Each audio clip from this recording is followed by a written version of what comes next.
बहुत स्वागत है आपका डेली 24 भारत में और मैं हूं आपके साथ अनीता शर्मा। और शुरुआत करते हैं मध्य प्रदेश और छत्तीसगढ़ की बड़ी खबरों से। और बड़ी जानकारी निकलकर सामने आ रही है कि गृह मंत्री अमित शाह का छत्तीसगढ़ दौरा है और बस्तर ओलंपिक के समापन समारोह में शामिल होंगे। लगातार दूसरी बार बस्तर ओलंपिक में होंगे शामिल और इसके साथ ही पूर्व फुटबॉलर भी इस कार्यक्रम में मौजूद रहेंगे। बाईचुंग भूटिया भी कार्यक्रम में शामिल होंगे और पीएम मोदी ने मन की बात कार्यक्रम में की थी सराहना। बड़ी जानकारी आपको दे दें कि अमित शाह जो हैं वो बस्तर पहुंचने वाले हैं और ऐसे में छत्तीसगढ़ का दौरा है और बस्तर ओलंपिक के समापन समारोह में वो शामिल होंगे और लगातार दूसरी बार बस्तर ओलंपिक में अमित शाह शामिल होंगे और पूर्व फुटबॉलर बाईचुंग भूटिया भी कार्यक्रम में मौजूद हैं और पीएम मोदी ने मन की बात में इनकी सराहना की थी। बड़ी जानकारी आपको दे दें कि दूसरी बार बस्तर में जो कार्यक्रम है उसमें अमित शाह मौजूद होने वाले हैं और पीएम मोदी ने मन की बात में भी काफ़ी सराहना की थी और जिसको लेकर छत्तीसगढ़ दौरे को लेकर गृह मंत्री अमित शाह का छत्तीसगढ़ दौरा है। और ऐसे में ये बड़ी जानकारी कि बस्तर ओलंपिक के समापन समारोह में अमित शाह शामिल होंगे।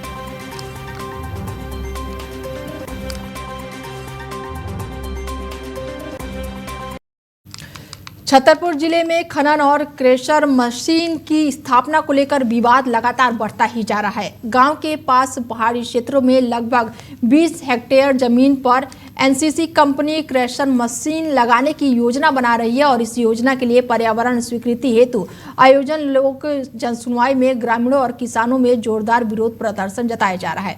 जनसुनवाई के दौरान राजनगर के एसडीएम प्रशांत अग्रवाल, तहसीलदार धीरज गौतम और एनसीसी कंपनी के अधिकारी भी मौके पर मौजूद रहे। बड़ी संख्या में पहुंचे ग्रामीण और किसान प्रशासन के सामने अपनी आपत्तियां रख रहे थे और जोर देकर कह रहे हैं कि क्रेशर मशीन गांव के इतने करीब नहीं लगाई जानी चाहिए और उनका कहना था कि मशीन लगाने से धूल, शोर और प्रदूषण बढ़ेगा जिससे खेती, जल स्रोतों और पूरे गाँव का वातावरण जो है वो गंभीर रूप से प्रभावित होगा।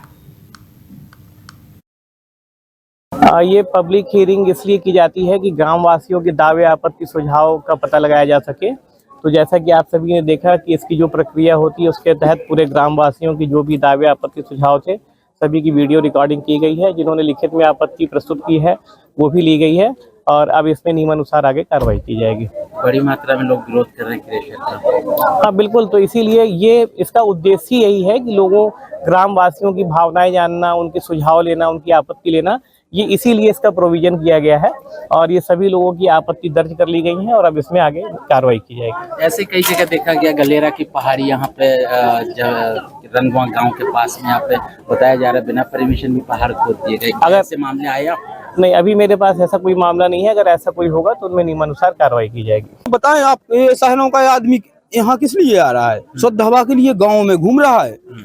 वो हमारे इस गाँव को ये शहर बना रहे हैं, इससे क्या दिक्कत? आज यहाँ एसडीएम पहुंचे थे, तहसीलदार पहुंचे थे, बमीठा थाना प्रभारी पहुंचे थे। क्या मांग है और क्या शिकायत की आप लोग? हम लोगों ने तो यही है, उनको ये प्रति दी थी, स्टे के लिए दी थी। उसमें जो हमारी शर्तें हैं पूरी वो भी लिखी है। हमको आशा और विश्वास है कि शासन प्रशासन के अधिकारी है हमारी बात को जरूर सुनेंगे, क्योंकि ये सरकार हम लोगों की, हमारी ये सब गरीब जनता की बनाई हुई है। हाँ। अगर हमारी बातों को नहीं सुनेंगे तो इसका खामियाजा आगामी चुनाव में सरकार को खुद भुगतना पड़ेगा। सरकारें सभी हमारी हैं, क्योंकि हमारे ही यहाँ से पेटी भर भर के जाती हैं, तब जाके भोपाल में सरकार बनती है, तब जाके विधायक बनते हैं, तब जाके पंच बनते हैं। हम गरीब पब्लिक ही हम ही मतलब इसको निर्वाचित करने वाले हैं। अच्छा, तो सरकार गरीब जनता की वोट से ही बनते हैं, ये बिल्कुल सही कह रहे हैं। अब आप लोग क्या चाहते हो? गरीब बात सर ये क्रेशर से भाई गांव वासियों को तो कोई लाभ है नहीं। हाँ। सर भाई नुकसान ही नुकसान है जितना। हाँ। सर ये रोड बना रहे। हाँ। जो यहाँ निर्माण, जो जीवन अस्त व्यस्त हो रहा, पशु हमारी रास्ता बंद कर रहा है। हमारी जो पंचायत ने रास्ता बनाई वे भी बंद कर रहे हैं सर, अपनी जगह से रास्ता बना रहा है। हाँ। तो जो सर इन्हें किसान की जमीन ली है, हाँ। लीज पे जो जमीन ली है उसका मुआवजा भी नहीं। किसानों ने परमिशन दिया है क्या? दिया है सर। हमने दिया है कि केवल गलत उसका सर जो हमने सर परमिशन दिया है। जैसे हम इस जमीन पे खड़े हैं, इसमें उन्होंने बताया था सर कि हम केवल तो यहाँ पर किसानों को गुमराह किया जा रहा है। जी बिल्कुल, वो अनपढ़ किसान है बेचारे, जैसे पढ़े लिखे हैं नहीं, धमका करके बोले आप नहीं दोगे तो हम 5 लाख में ले लेंगे, हम 2 लाख में ले लेंगे। ऐसा थोड़ी होता है। जो किसान हितैषी सरकार है, किसानों के लिए सरकार बहुत प्रयास करती है। हाँ तो करते हम बता रहे हैं उनकी हमने बात, सरकार है दोनों हमारी है, कांग्रेस बीजेपी, हमें इससे मतलब नहीं है। हम जनता, हम किसी के गुलाम नहीं है, ठीक है ना। हमको उनकी बातों में आना, कल के रोज कांग्रेस आएगी तो वो भी किसानों के हित में बात करी। अभी बीजेपी है तो बड़ी अच्छी सरकार है, हम उसकी बुराई नहीं करते हैं और हेला नहीं करते, लेकिन जो इसमें जो हमारे गांव के साथ अन्याय किया जा रहा है उसमें माननीय विधायक जी सभी लोग हमारा सपोर्ट करें ताकि हम ग्रामवासियों को स्वच्छ हवा मिल सके। और बिल्कुल यहाँ पर जो क्षेत्रीय विधायक है, विधायक से मदद की गुहार है। आज यहाँ राजनगर एसडीएम पहुंचे हुए थे, तहसीलदार पहुंचे हुए थे और जो ग्रामीण हैं मांग कर रहे हैं किसानों को जिस तरीके से जो फसलें चौपट की गई। यहाँ पर बरदोहा गांव में पहाड़ी पर खनन किया जाएगा लगभग 20 हेक्टेयर जमीन पर। इसका स्थानीय लोग भरपूर जो है विरोध जता रहे हैं। अगर कुछ नहीं होती है सुनवाई आप लोगों की और क्रेशर लगाया जाता है तो आगे क्या कदम रहेगा? हमारा यदि सुनवाई नहीं होगी तो हम कोर्ट का सहारा लेंगे। संविधान के अनुसार अपनी मांग रखें तो कोर्ट में जाएंगे सभी लोग गांववासी, और हो सकेगा तो धरना भी देंगे। इसके लिए आमरण अनशन के लिए भी हमारे बच्चे न हम लोग सब लोग साथ हैं, क्योंकि इसका दुष्परिणाम बहुत होने वाला है हमारे ग्राम के लिए। अच्छा, तो ये किसान है और किसान अपनी मांगों को रखने के लिए पहुंचे थे। यहाँ पर पब्लिक हेयरिंग कर रखा गया था। जी क्या कह रहे हो? बस हमने ये आवेदन माननीय तहसीलदार मैडम, एसडीएम मैडम साहब को भी सौंपा है और आपके जरिए आपको भी हम इसमें जो शर्तें लिखी हैं तो वो हमने बता दी हैं। आपको भी ये प्रपत्र एक हमारी तरफ से प्रति है, आप हर जगह चैनल पे जाएं, उसका सपोर्ट करें और हम लोगों का साथ। बिल्कुल हम जनता के साथ हैं और जनता के लिए सरकार का चौथा स्तंभ आप लोग भी हो। तो हम आप लोग इसलिए बने हो कि हम लोगों के पास पैसे तो है नहीं है। आप लोग हमारी बात, अगर आपकी आवाज को हम सही जगह तक पूरी कोशिश करेंगे पहुंचाने की, क्योंकि डेली 24 की टीम आज ग्राउंड जीरो पर है।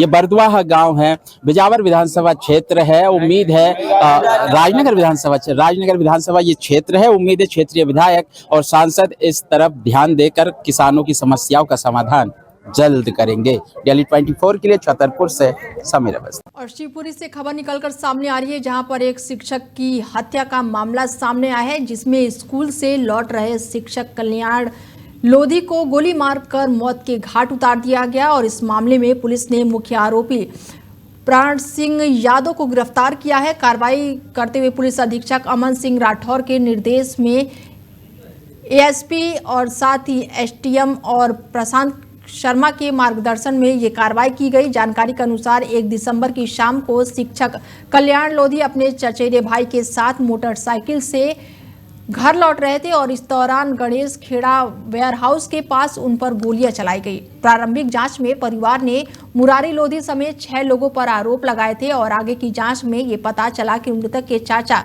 वीर सिंह और मुरारी लोधी के बीच पुराने विवाद और चल रहे मुकदमों के कारण हत्या की योजना बनाई गई। पुलिस को मुखबिर सूचना और तकनीकी साक्ष्यों के आधार पर 11 दिसंबर को प्राण सिंह यादव से पूछताछ की और पूछताछ में कई वारदातों को अंजाम देने की बात भी उन्होंने स्वीकारी है। हालांकि पुलिस अब लगातार कार्रवाई करते हुए नजर आ रही है। दिनांक 1/12/25 को कल्याण लोधी और अनिल लोधी ये अपने शिक्षक हैं जो अपने स्कूल में पढ़ाकर अमूरी कला गांव वापस जा रहे थे।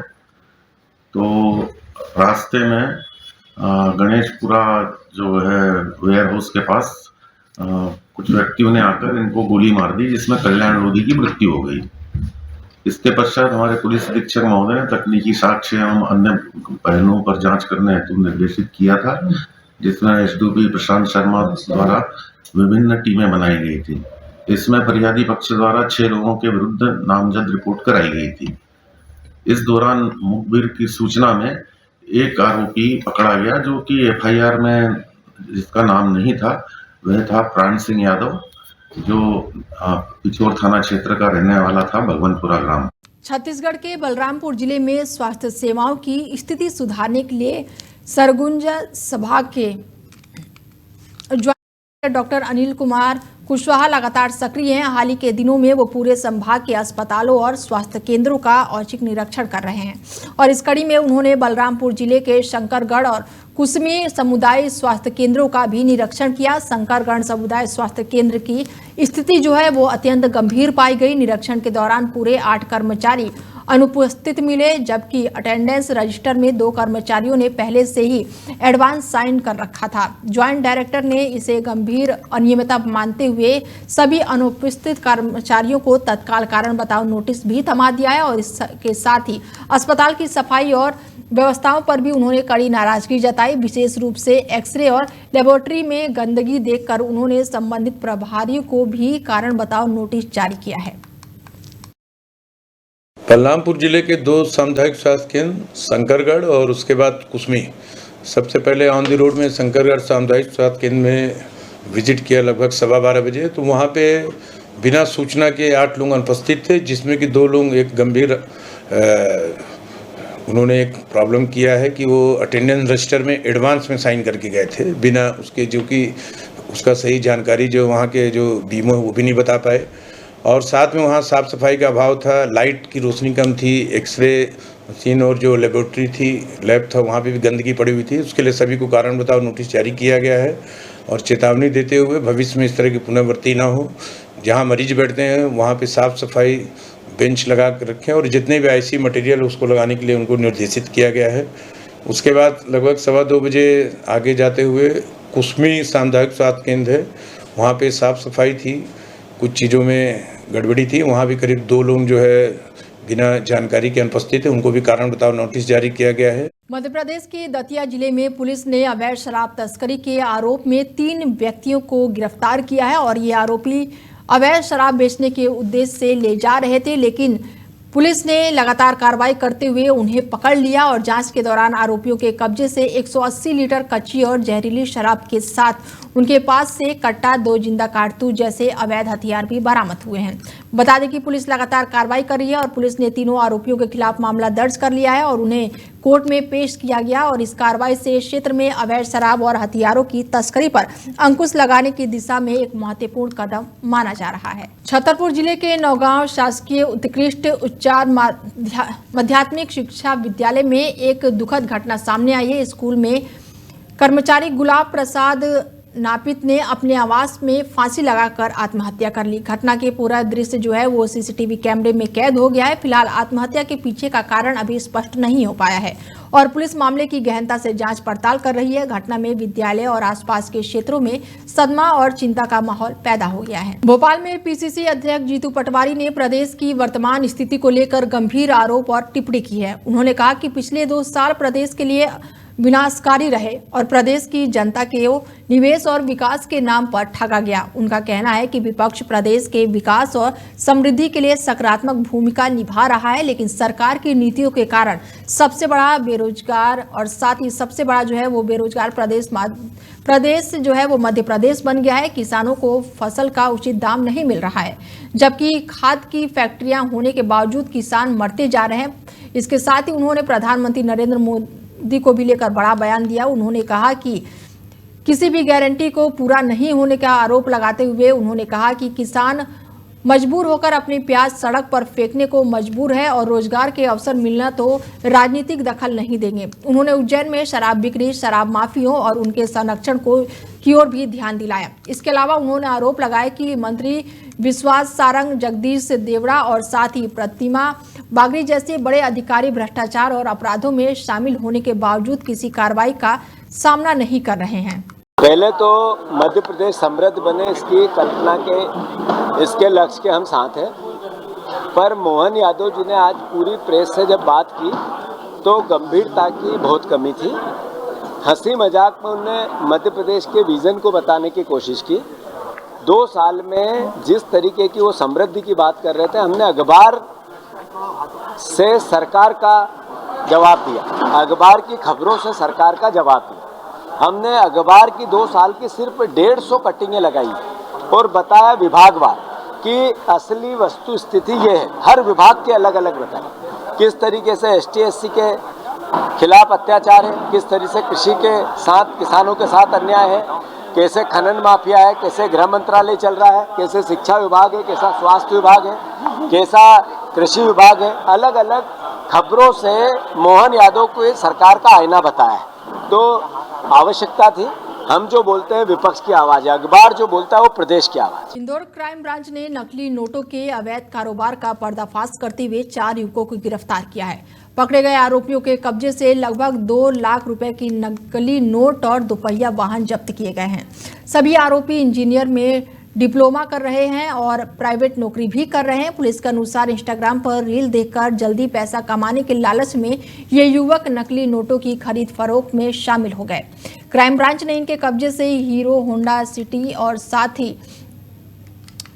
वाहन भी जब्त किए हैं और ऐसे में जिसकी कीमत लगभग 1.5 लाख रुपए बताई जा रही है। क्राइम ब्रांच अधिकारियों के अनुसार उन्होंने एक विश्वसनीय मुखबिर से सूचना मिली कि सदर बाजार रोड के मंदिर के पास एक युवक ने संदिग्ध गतिविधियों में मिला है और उसके पास से लाल रंग का बैग। सूचना मिलते ही टीम ने तुरंत ही घेराबंदी कर दबिश दी और तलाशी के दौरान आरोपियों के बैग से और जेबों से लगभग 400 नकली नोट बरामद हुए, जिसकी कुल कीमत करीब 2 लाख रुपए आंकी गई। पूछताछ में आरोपियों ने स्वीकार किया कि कम कीमत पर नकली नोट खरीदकर शहर में अधिक मुनाफे के लिए उसे खपाने की योजना बना रहे थे। क्राइम ब्रांच ने आरोपियों के खिलाफ मामला दर्ज कर लिया है और मामले की जांच पड़ताल तेज कर दी है और ये पता लगाया जा रहा है कि नकली नोट सप्लाई करने वाले मुख्य स्रोता कौन है। पुलिस ने बताया कि ऐसे नेटवर्क पर लगातार निगरानी रखी जा रही है और शहर में अवैध गतिविधियों पर भी सख्त कार्रवाई जारी रहेगी। अमृति के मरी माता के चौराहे के पास कुछ लोग नकली नोट सेल करने की जुगाड़ में घूम रहे हैं। इस सूचना पर से तत्काल क्राइम ब्रांच के द्वारा मौके पर गए और वहां पर जो मुखरी की सूचना थी उसको तस्दीक करने हेतु आसपास टीमें लगाई गई। तभी 2 लोग जो एक स्कूटी पे 2 लड़के थे और एक बाइक पर 2 लड़के थे, 4 लड़के देखकर भागने लगे। तत्काल उनको घेराबंदी करके रोका गया और उनसे पूछताछ की गई और तलाशी में उनके कब्जे से लगभग 2 लाख के नकली नोट मिले हैं और जो 500 के नकली नोट थे 500 के, उनसे जब पूछताछ की गई तो उनके द्वारा बताया गया इंस्टाग्राम पर जो रील थी, रील के माध्यम से उन्होंने संपर्क किया। जो रील पर नंबर था कि नोट कैसे मिलते हैं और उनसे संपर्क किया जाकर 50,000 रुपए उन्होंने कैश दिए गए और उसके बाद 50,000 के बदले उनको 2 लाख रुपए के नकली नोट मिल गए। तो वो अब 2 लाख रुपए ये मार्केट में खपाना चाह रहे थे। सबसे बड़ी बात इसमें यह है कि चारों ही स्टूडेंट्स हैं और 2 जैसे बीटेक और 2 डिप्लोमा कर रहे हैं। 2 इंदौर के ही हैं और 2 महाराष्ट्र के हैं जो कि जॉब के लिए प्लेसमेंट के लिए आए थे। तो कुल मिलाकर स्टूडेंट्स के द्वारा ये कृत्य किया गया है। फिलहाल इसमें केस रजिस्टर्ड क्राइम ब्रांच में कर लिया गया है और इसके आरोपियों को गिरफ्तार कर लिया गया। इंदौर पुलिस ने बड़ी कार्रवाई की है और पुलिस ने एक बड़े आपराधिक रिकॉर्ड वाले आरोपी को गिरफ्तार किया है। आरोपी अब्दुल राशिद गीता नगर में हुई चोरी के मामले में पकड़ा गया है और जांच के दौरान पता चला कि अब्दुल राशिद पर मध्य प्रदेश और महाराष्ट्र में 100 से अधिक गंभीर आरोप दर्ज हुए हैं, जिसमें चोरी, हत्या और हत्या का प्रयास शामिल है। अब्दुल जो है वो इंदौर से है, उसका जन्म भी इंदौर में हुआ है और ऐसे में शुरुआत में ये भी छोटी मोटी चोरी करके अपना जीवन यापन करता था, लेकिन बाद में वो महाराष्ट्र के अकोला जिले में जाकर चोरी करने लगा और अपनी क्रूरता और हिंसक प्रवृत्ति के कारण उसे वर्धा महाराष्ट्र में एक व्यक्ति की तलवार से हत्या कर दी, जिससे उसे तलवार सिंह के नाम से जाना जाने लगा। और पुलिस के अनुसार आरोपी 2003 का डाटा के लिए इंदौर आया हुआ था, लेकिन इसी दौरान उसकी गीता नगर में चोरी की वारदात को अंजाम दिया और पुलिस ने उसे तत्काल गिरफ्तार कर लिया और लगातार पूछताछ शुरू कर दी है। जांच में आरोपी की पुरानी गतिविधियां और अपराध नेटवर्क के बारे में भी जानकारी जुटाई जा रही है। पुलिस का कहना है कि आरोपी की गिरफ्तारी से इलाके में अपराध पर नियंत्रण पाने में मदद मिलेगी और उसके आपराधिक साजिशों की पड़ताल की जा रही है। दिनांक 3 दिसंबर 2025 को गीतानगर थाना पलासिया में एक जो अपार्टमेंट था वहाँ पर दिन के समय पर एक नकबजनी हुई थी। नकबजनी चूँकि दिन के समय पर हुई थी और एक अपार्टमेंट में हुई थी तो काफ़ी गंभीर थी। जो फ्लैट ओनर थे वो उस घर में जो एक दंपत्ति रहते थे वो अपने काम से गए हुए थे, बच्चा भी पढ़ने गया हुआ था और उसके बाद में जैसे ही जानकारी मिली पुलिस को तो हमारे थाना प्रभारी एसीपी ये लोग सीधे घटनास्थल पर पहुंचे। हमारी जो डॉग स्क्वाड है, इसके अलावा फिंगरप्रिंट यूनिट होती है और एफएसएल यूनिट, ये सब भी पहुंची। पूरे घटनास्थल को हमने सिक्योर करवाया। बाद में जो भी एविडेंस मिले थे वहाँ पे कुछ हमें फिंगरप्रिंट्स भी मिले थे और चूँकि घटना थी उसमें काफ़ी जेवरात वगैरह चोरी होना फ्लैट ओनर ने बताया। अमेरिका से अपने बच्चों से मिलने के बाद हाल ही में भारत लौट रही एक महिला के साथ डिजिटल ठगी का बड़ा मामला सामने आया है। महिला को देश लौटने के कुछ ही दिनों बाद एक अनजान नंबर से कॉल आया और कॉल करने वाले ने खुद को जम्मू कश्मीर पुलिस का एसपी बताया और दावा किया कि कुछ आतंकियों को गिरफ्तार किया गया है और उनके कब्जे से मिले मोबाइल में महिला का नंबर भी पाया गया है और इस कारण उन्हें तुरंत ही पूछताछ के लिए बुलाया गया है। अचानक और डरावनी कॉल से महिला घबरा गई और मानसिक दबाव में आ गई। कॉलर ने महिला को घंटों तक डिजिटल हाउस अरेस्ट में रखा, यानी उसे फोन पर ही लगातार ऑनलाइन रहने की, किसी से बात न करने के लिए बाधित किया और इस दौरान उसने महिला से उसके बैंक खातों और वित्तीय जानकारी हासिल की।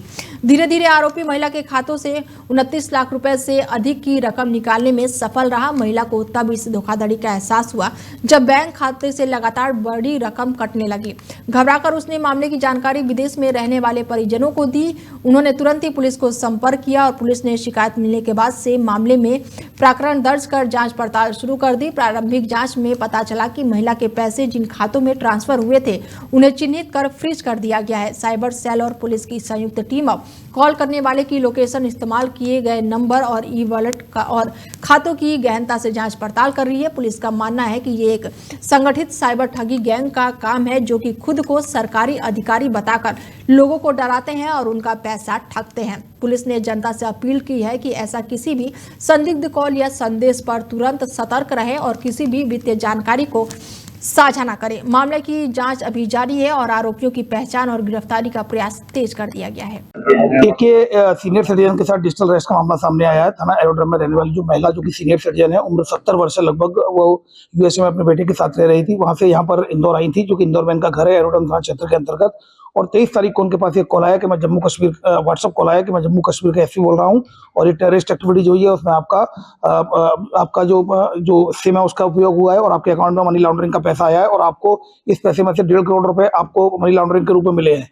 इस पर से उसके द्वारा ये बोला गया कि आप कहीं नहीं जाओगे, गेट बंद कर दो और किसी को भी खबर की तो वो भी आरोपी बनेंगे और अगर आपने इन्वेस्टिगेशन में सहयोग नहीं किया तो फिर हम टीम भेज रहे हैं, टीम जाएगी और आपको गिरफ्तार कर लेगी। वहां से हम टीम रवाना कर रहे हैं। इस पर से उस महिला के द्वारा समय समय पर उसके द्वारा ये बोला गया मनी लॉन्ड्रिंग का पैसा आया है, अच्छा आपको आपके पैसे हमें चेक करने होंगे। तो इस जो महिला ने अलग अलग खातों में अलग अलग टाइम्स में लगभग 29,70,000 4 बैंक अकाउंट्स में डाले गए हैं, जिसमें कि एक बंधन बैंक का अकाउंट था, एक SBI बैंक का अकाउंट था और एक यूनियन बैंक का अकाउंट था। इस तरह से कुल मिलाकर 4 बैंक अकाउंट में पैसे डाले, जो कि जो अकाउंट्स हैं वो वेस्ट बंगाल, गुजरात, वेस्ट बंगाल और अन्य स्टेट के जो खाते आइडेंटिफाइड हुए हैं। फिलहाल इसमें धोखाधड़ी की विभिन्न धाराओं में केस रजिस्टर किया कर इन्वेस्टिगेशन लिया गया है। टीमें रवाना कर दी गई जल्दी। निवाड़ी जिले के ओरछा में स्थित प्रसिद्ध कनक भवन मंदिर में हुई चोरी का पुलिस ने सफलतापूर्वक खुलासा कर दिया है। ओरछा पुलिस ने इस मामले में 2 आरोपियों को गिरफ्तार किया है और उनके कब्जे से चोरी की गई नगद पेटी के साथ ही 14,000 नगद और 10,000 रुपए कीमत का मोबाइल फोन भी बरामद किया है। घटना की जानकारी पुलिस को मंदिर के पुजारी ने 8 दिसंबर को दी थी। उन्होंने बताया कि उन्हें रात 9 बजे मंदिर का ताला लगाकर घर चले गए थे और जब अगले दिन सुबह मंदिर खोला गया तो दान पेटी गायब मिली और बगल के गेट की कुंडी टूट चुकी थी। पुलिस टीम ने मौके पर पहुंचकर मंदिर परिसर के आसपास लगे सीसीटीवी फुटेज की जांच की। इसके साथ ही 11 दिसंबर को पुलिस ने 2 आरोपियों की पहचान कर उन्हें गिरफ्तार कर लिया। गिरफ्तार आरोपियों के कब्जे से चोरी का सामान बरामद हुआ और इस कार्रवाई से मंदिर और आसपास के इलाकों में सुरक्षा बढ़ाने और चोरी की घटनाओं को अंकुश लगाने में मदद मिली है। वीडियो के आधार पर हमारे द्वारा कुछ लोगों की पहचान की गई। पहचान के आधार पर हमारे द्वारा 2 लोगों को उठाया गया और उनसे अपराध के संबंध में पूछताछ की गई। अपराध में पूछताछ करने पर उनके द्वारा स्वीकार किया गया था, जिसमें एक मंदिर में काम कर रहे जो उत्तर प्रदेश के निवासी हैं सुरजन पिता अच्छेलाल कुर्मी, उनको भी अभिरक्षा में लिया गया। उनसे भी कुछ पैसे बरामद हुए मंदिर दान पेटी के चोरी के। साथ में एक आरोपी गणेश को गिरफ्तार किया गया था, गणेश रैकवार को, जो लिदौरा का रहने वाला है। इनके कब्जे से हमारे द्वारा नकदी 9,181 रुपए और 5,500 रुपए दोनों से जब्त किए गए हैं। साथ ही दान पेटी को जब्त किया गया है और जो गणेश ने मंदिर से चुराई दान पेटी के कुछ पैसे थे उनको देके अपना गिरवी मोबाइल उठाया था, उसको भी हमारे द्वारा जब्त किया गया है। फिलहाल बुलेटिन में मेरे साथ इतना ही। दीजिए इजाजत, नमस्कार।